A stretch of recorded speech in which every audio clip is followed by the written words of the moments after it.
Giovanni Morelli, o della serenità potrei dire. L'ho conosciuto per parecchi anni alla Fondazione Cini e l'individuo era veramente una persona eccezionale, lo abbiamo ricordato anche successivamente, ho mandato delle poesie e il riscontro di tantissima gente che lo aveva conosciuto, anche le più insospettabili all'università, fuori, nella città, era un commento univoco. Giovanni Morelli era un personaggio eccezionale e ci sono tantissimi aneddoti. Lì in Fondazione Cini era l'ala di storia della musica, è stato lui che ha creato l'Istituto di Storia della Musica che precedentemente era legato a teatro e melodramma e lui lo volle assolutamente autonomo e iniziò tutta una serie di attività, di produzioni, di ricerche, di pubblicazioni editoriali incredibili. Questo fatto che era onnivoro, era onnisciente, io l'ho definito così perché veramente aveva una capacità di inquadrare le situazioni, è una cultura evidentemente profondissima. Il medico ce lo eravamo tutti dimenticati spesso, salvo qualche piccolo commento anche su qualche malanno che a volte ci trovavamo a dover vivere. Lui era piuttosto sano, mi ricordo sempre in camicia, anzi scamiciato, nel mezzo dell'inverno, e la Giudecca è l'isola dei pinguini e delle foche, e anche San Giorgio, e veniva così, Giovanni ma copri, no, non c'è problema, e ancora avanti con questi carrelli pesantissimi che trascinava, lì c'era una scaletta a chiocciola per salire al piano di sopra, faticosa per salire, dico Giovanni vabbè, ci diamo una mano, no ma vabbè non c'è problema, dico Giovanni ma tutti sti libri, ma che libri? Queste sono le scatolette dei gatti. Ah, giusto, perché i gatti per lui erano una ragione di vita, andava a Firenze dal veterinario, insomma, quindi una serie di cose. E poi c'erano i sabati e le domeniche naturalmente, era tutta la settimana un ciclo continuo, c'aveva gli impegni evidentemente universitari e altri, quindi per la Fondazione Cini il tempo pieno voleva dire ci trovavamo i sabati e le domeniche anche lì. E lui tranquillo, insomma, non è tanto il Sole 24 ore, no? Era il Financial Times che reggeva, commentava e codava, e tanto è vero che era veramente spaziava ed era incredibile. Anche sull'informatica ha fatto una serie di innovazioni assolutamente incredibili. Lì c'era l'archivio di Malipiero nella stanza vicina, era il suo gioiello, e ci introduceva in questa stanza aprendo con religiosità questa porta e facendo vedere appunto questi carteggi di Malipiero che era. Quindi il mio ricordo è necessariamente legato alla Fondazione Cini, poche volte poi in effetti sono andato a casa e anche con Margot e poi successivamente con Andrea, ma era anche molto pudico. Comunque ripeto, questo fatto del carattere sereno e rasserenante, è evidente che qualcuno diceva cazzate, possiamo dire, io per primo, no? Perché nella mia ignoranza ne sparavo qualcheduna veramente incredibile a ripensare. Lui sempre con una soavità, come dicono i sudamericani, prendeva queste cose e queste cose dice sì ma veramente, mi ricordo che dibattevamo se il Don Giovanni fosse un baritono o un basso una volta, io non so cosa sparai, e così ecco, quindi il carattere del personaggio era questa estrema disponibilità ma questa capacità di comunicativa pur essendo molto riservato. E poi naturalmente quando si dice l'opera parla per lui e quindi, ma c'è questa cosa, io ve ne volevo dire una perché ho sempre paura di sbagliare, i suoi ragazzi avevano affisso qui sotto, pochi giorni dopo, questa locandina, non dimenticheremo il professor Giovanni Morelli che per tanti anni e con tanta passione ci ha aiutati a capire. Questa era la sua filosofia di vita, chiunque l'ha conosciuto non teme smentite. Ecco.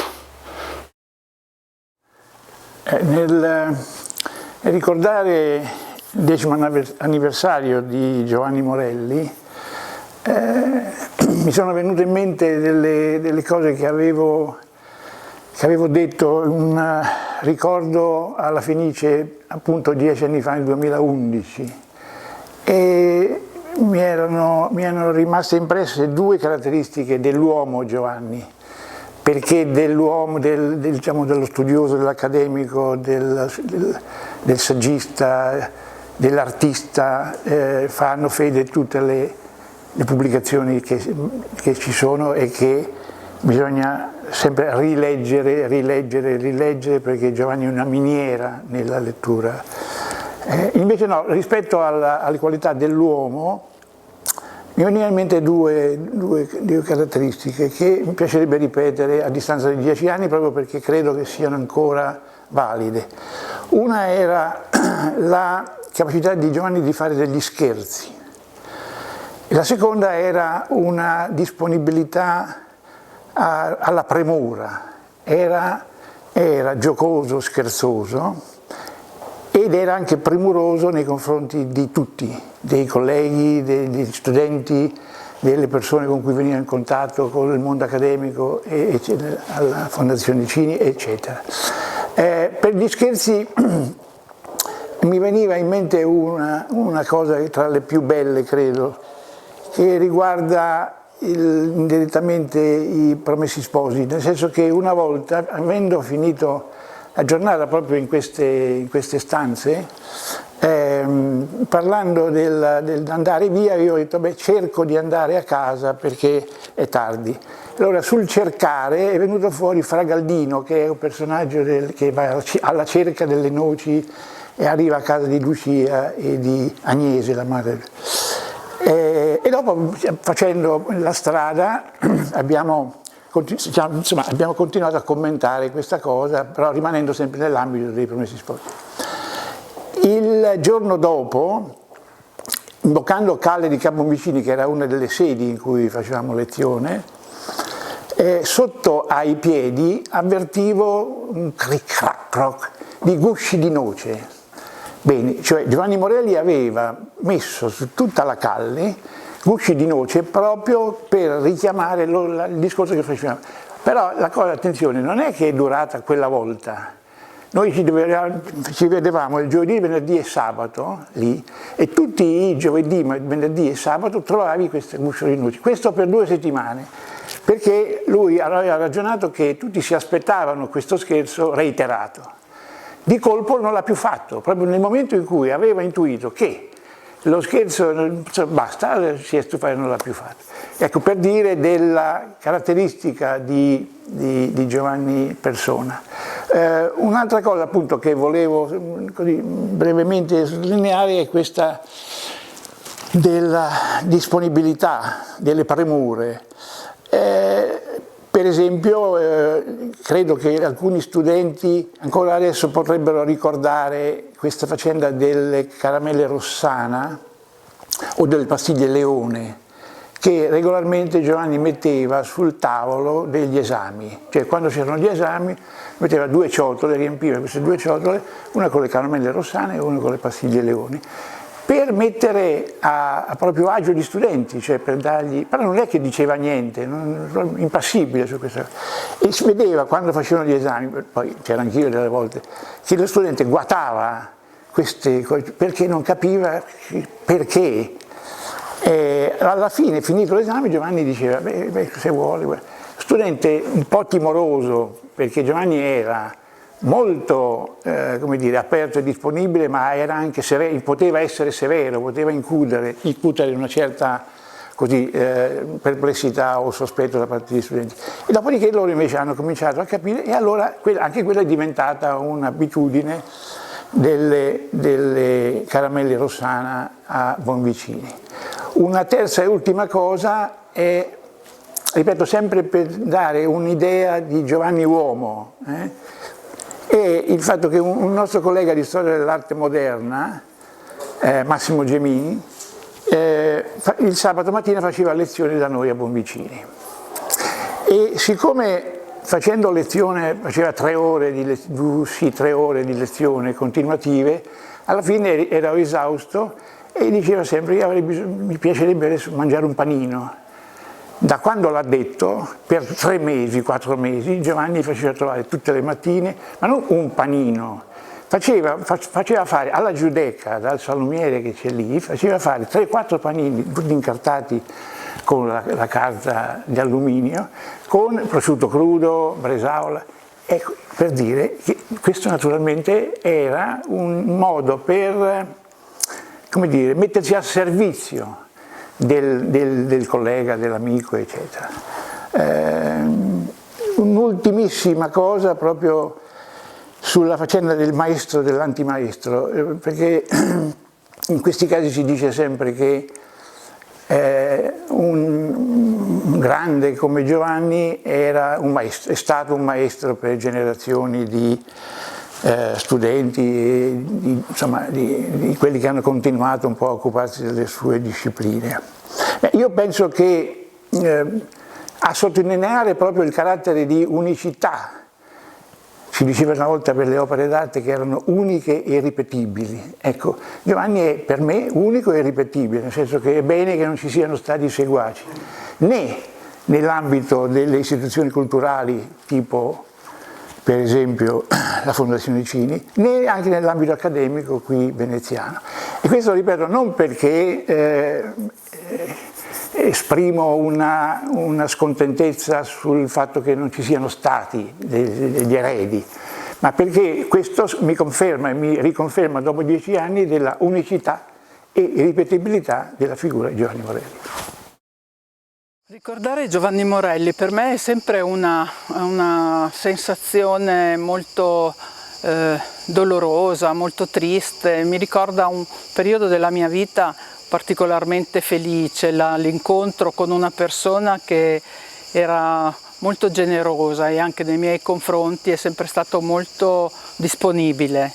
E ho avuto la fortuna di avere Giovanni Morelli come collega all'Università di Ca' Foscari e in questa situazione abbiamo fatto parte dello stesso corso di laurea e abbiamo fatto molte tesi insieme. Era sempre un piacere lavorare con lui, anche quando le difficoltà e i problemi, come sempre nei luoghi di lavoro, erano pesanti, ma lui riusciva con una battuta, con un tocco, a rendere tutto più leggero e a rendere un clima di collaborazione, di amicizia che era veramente molto importante in un luogo come l'università. E naturalmente abbiamo fatto anche progetti insieme in questa realtà.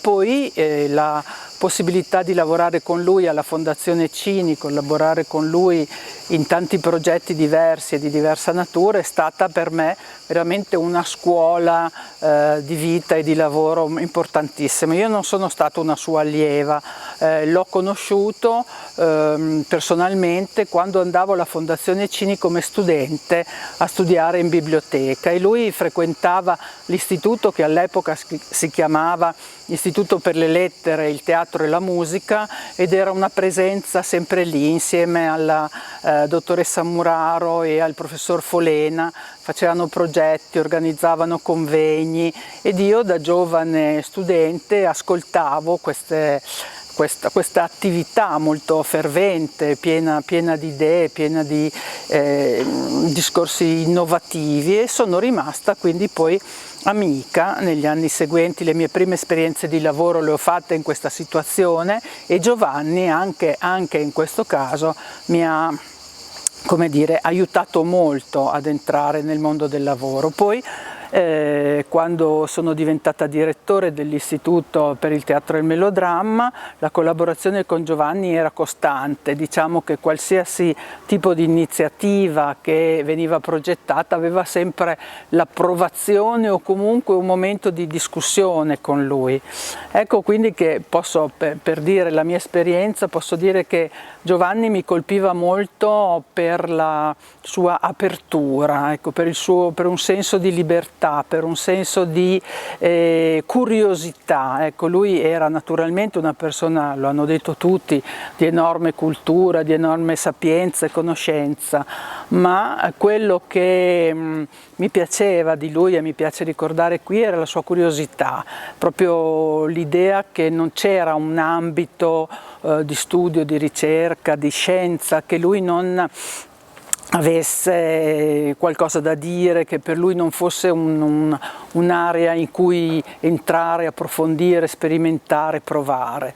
E per quello che riguarda la sua materia, diciamo, il suo ambito di studio, credo che questo sia significativo e importante per capire quali sono le strade, i percorsi che lui ha aperto e gli stimoli che lui dava anche, credo, anche agli studenti, cioè le sue erano comunque lezioni, interventi non solo di musicologia, no? come insomma, come era la sua materia, ma proprio ti aprivano delle finestre sul mondo, dei punti di vista sempre originali, sempre diversi, sempre nuovi. Ecco, credo che la sua eredità possa essere proprio questa, cioè quello di avere sempre desiderio di conoscere qualcosa di nuovo.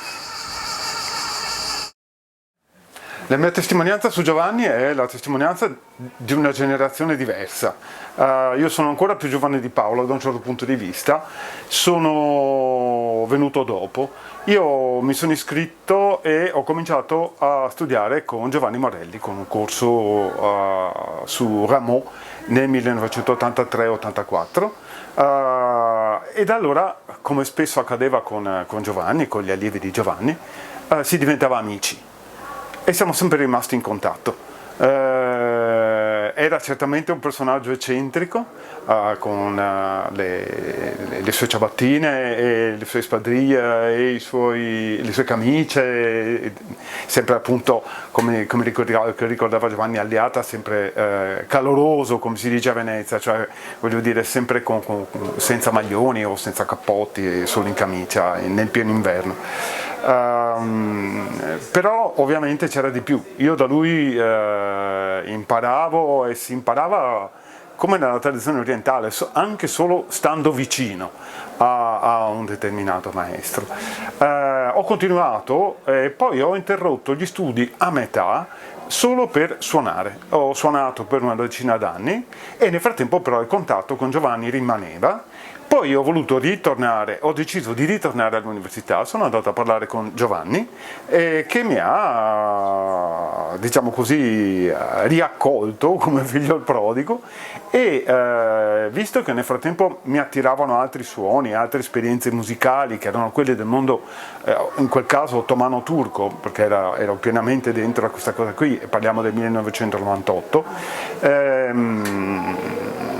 mi ha fatto conoscere Maurizio Agamennone, che era un suo grande amico e che lui aveva chiamato a insegnare a Venezia, e quindi ho continuato il mio percorso accademico laureandomi con Maurizio Agamennone, correlatore Giovanni Morelli. E dopodiché siamo sempre rimasti in contatto anche per tutte le cose che sono seguite, il 2A con l'École d'études en sciences sociales e poi il dottorato di ricerca con la Sapienza di Roma.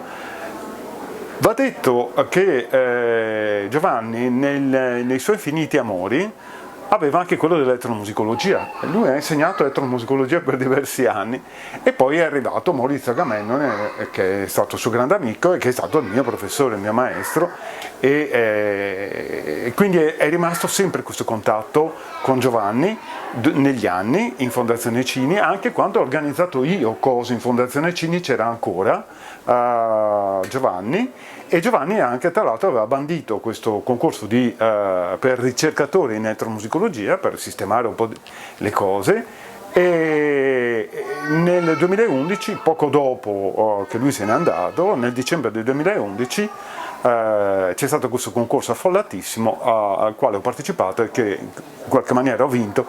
Mi sento assolutamente di continuare un certo tipo di approccio di Giovanni Morelli alla cosa, che oserei dire un approccio un po' anche da scuola veneziana, un po' come Borin e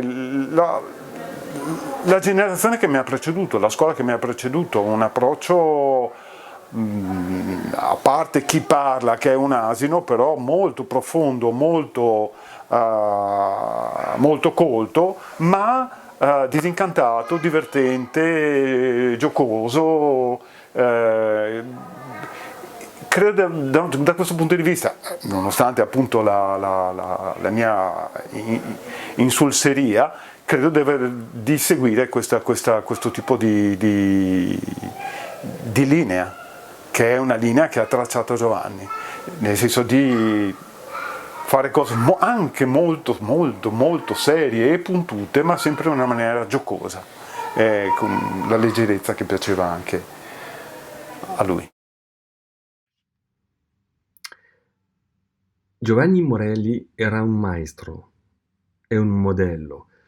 Abbiamo imparato così tanto leggendo i suoi saggi, i suoi libri, la libertà formale e concettuale, l'invenzione, la profondità. Mi sembra tuttavia che la cosa la più importante è che per Morelli la musicologia, in qualche modo come la medicina, è sia una scienza che un'arte. Una scienza, un'erudizione perché tutto è rigoroso. Un'arte perché un musicologo è anche, soprattutto, un scrittore. Un testo di musicologia stabilisce un rapporto con il lettore, un rapporto giocoso nel caso di Morelli. La sua scrittura, diciamo, astrusa, ermetica, forse solipsistica, preziosa nel suo vocabolario, non lineare, serpeggiante, labirintica nelle sue dimostrazioni, fino al smarrimento o alle associazioni sotto forma di bombole russe. Gioca sull'ipertestualità e sull'ambiguità delle parole con un virtuosismo semantico e fonetico esemplare. Dopo James Joyce e Ali, Morelli compila elenchi di oggetti, libri e idee di cui non sappiamo quando finiranno. C'è la moderna propensione all'accumulazione e c'è l'ironia come forza di distruzione e di costruzione. Il risultato è una distinzione tra articolo di musicologia e saggio, concepito come un campo di forze, di tensione, di pensieri. Nella sua manipolazione vertiginosa, veneziana, di tratti di linguaggi o di stili, il saggio di Morelli riguarda la scrittura stessa. Al di sotto del virtuosismo formale e concettuale, o più esattamente con esso, l'invenzione di questa scrittura fa miracoli. Il più grande rispetto che potete tributare all'intelligenza del lettore è spartire l'incombenza amichevolmente e lasciargli qualcosa da immaginare al momento opportuno, come anche a voi stessi, scriveva Laurence Sterne nella famosa vita di Tristram Shandy. Ho letto per la prima volta un testo di Morelli 35 anni fa. Era un testo su Luigi Nono e la fascinazione fu immediata, suscitata dalla distanza giusta tra la scrittura e il suo oggetto, dalla moltiplicazione delle discipline scientifiche, dallo stile, una sorta di musicologia fuori di sé, che parla con la letteratura, la filosofia, l'antropologia, la medicina, le belle arti, eccetera, eccetera. L'ho conosciuto in 93 e l'ho visto sempre a Venezia 2 anni dopo e ancora più volte. Poi ho tradotto in francese un testo sulla scuola veneziana per un libro su Bruno Maderna, un altro su Gheorghi Curtar per un libro di Gianfranco Vinai e 2 saggi su musica e malattia. Con il suo padre Angelo, Giovanni Morelli aveva già lavorato a un libro di anatomia per gli artisti, la sua prima pubblicazione. E mi sembra che questi 2 saggi sono una sintesi impossibile delle sue preoccupazioni. La biografia della sua famiglia con la medicina e la funzione curative e salvatrice del sedativo, la questione del corpo del compositore, se non del musicista e dell'ascoltatore. Ascoltiamo con l'orecchio, ma anche con gli occhi, i muscoli, le pelle, eccetera. E la relazione tra l'immagine e il suono, e dunque la storia dell'arte tra i secoli.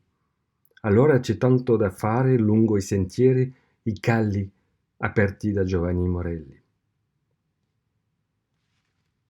Bonvicini. Questo è stato un luogo storico per Giovanni Morelli, cioè il nostro amatissimo docente Magna Pars si dice della musicologia dogale, era come una specie di doge Giovanni, e qui si entrava, tutti gli studenti, e qui si ascoltavano le sue lezioni, era generosissimo, ne teneva una quantità davvero spaventosa che farebbe rabbrividire tutte le persone che adesso insegnano, per la mole di nozioni che doveva essere in grado di dominare.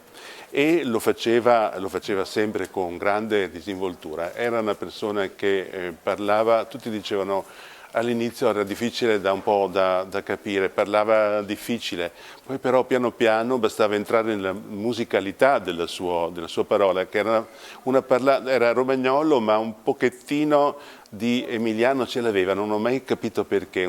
Potete immaginarvi un Pavarotti con una voce meno squillante, ecco, era un po' così Giovanni. Era arguto nell'espressione, arguto nella maniera di rapportarsi, lo sguardo era uno sguardo intelligente che è veramente difficile da dimenticare, anche perché girava tantissimo per le calli di Venezia, quasi come fosse il suo paesaggio naturale, ed era un gattofilo di primissima categoria, nel senso che manteneva un esercito di gatti, e grazie a lui la popolazione gattesca veneziana è prosperata a lungo.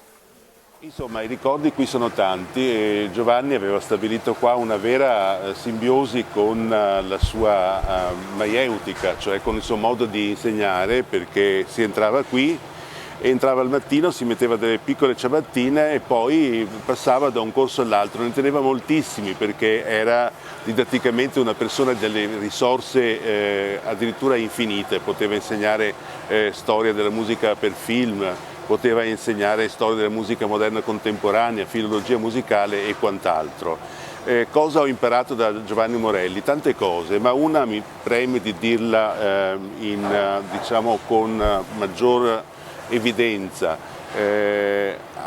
che quando qualcuno insegna e quindi esercita l'arte della maieutica, appunto, ha il dovere di dare il meglio agli allievi con abnegazione, che è esattamente come faceva lui e come ha fatto con me in tante circostanze della vita, perché mi ha aiutato davvero in tantissime circostanze.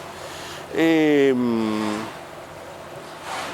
soprattutto una cosa, mi ha insegnato che con l'esempio dato a me, che gli allievi non devono mai essere una fotocopia del loro maestro. Perché non devono mai essere una fotocopia del loro maestro? Perché hanno una loro personalità e questa personalità va sviluppata nel senso in cui loro vogliono e possono farlo. Non c'è persona che abbia conosciuto Giovanni, come hanno detto anche i miei colleghi, che non abbia sottolineato l'unicità del personaggio. Io credo che in Giovanni fossero in equilibrio tre caratteristiche molto diverse fra di loro: un straordinario senso dell'ironia, una serietà intransigente e anche un nobile distacco dalle cose. Era un perfetto equilibrio di questi tre elementi fra loro contraddittori, potremmo dire, però che giustificano e ci fanno capire anche il suo pensiero e la sua ricerca. Io sono convinto che Giovanni non fosse semplicemente un grande studioso, un grande musicologo, è uno dei grandi pensatori degli ultimi 50 anni.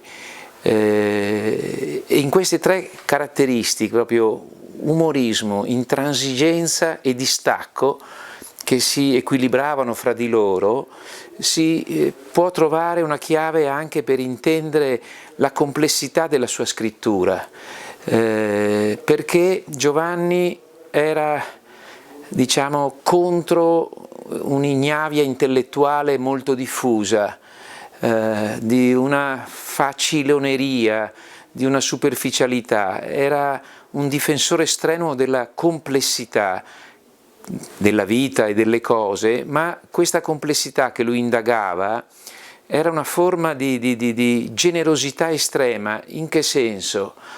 Nel senso che la semplificazione è sempre un atteggiamento di pigrizia intellettuale da un lato, e dall'altro lato è un atteggiamento anche intellettualmente autoritario, direi.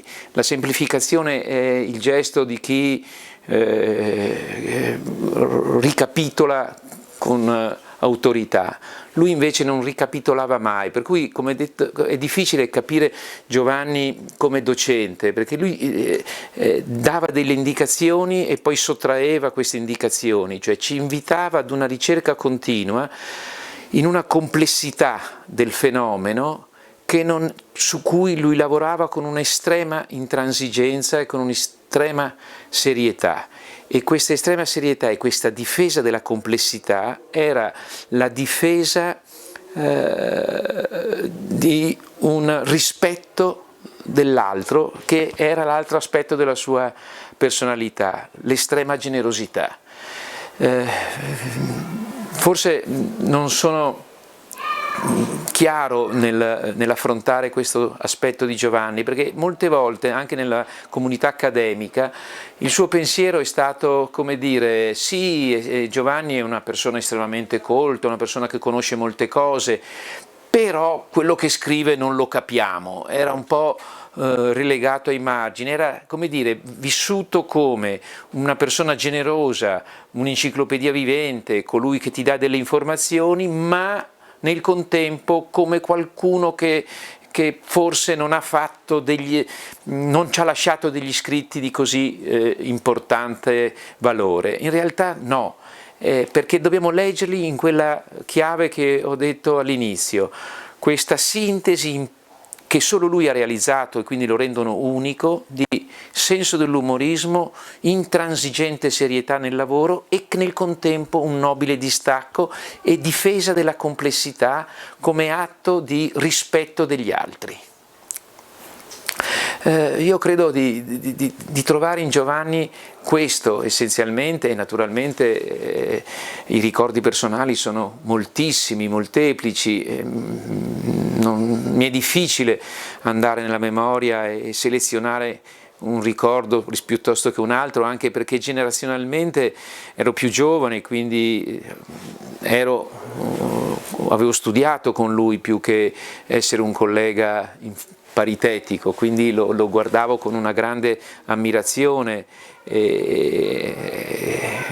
Diciamo che è stato uno dei miei padri, nel vero senso della parola, anche per gli aspetti della più banale quotidianità, delle scelte di vita.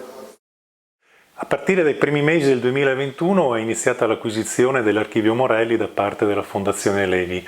Si è trattato di un grandissimo regalo che Andrea Liberovici ha fatto alla Fondazione.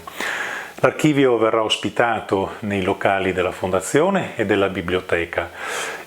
Non è il caso di dirlo, è che le future attività della Fondazione Levi proprio in questo archivio troveranno un baricentro. L'archivio è in fase di sistemazione, di riordino, e la Fondazione Levi ha assegnato delle borse di studio per delle giovani ricercatrici che nel corso di questi mesi hanno iniziato il riordino e la catalogazione di questi materiali. Da gennaio scorso abbiamo iniziato a lavorare sull'archivio Morelli, che è ancora nella fase di acquisizione. Sono già arrivati i volumi, però anche altri materiali audiovisivi come le audiocassette, videocassette, e intanto abbiamo fatto questo riordine per le macro aree dell'interesse del professor Morelli. Come sappiamo che è un vastissimo, gli argomenti spaziano dalla medicina ai disegni, passando dalla letteratura in varie lingue. Dunque questo ci aiuta a capire questa personalità unica e questi vari interessi. Poi appunto, riprendendo il discorso degli audiovisivi, abbiamo avuto la possibilità di dare uno sguardo alle audiocassette del professor Morelli, Il professor Morelli ha conservato più di 1000 audiocassette che appunto servivano come appunti per le sue lezioni. Abbiamo avuto modo insomma di dare uno sguardo proprio sul suo lavoro a 360 gradi.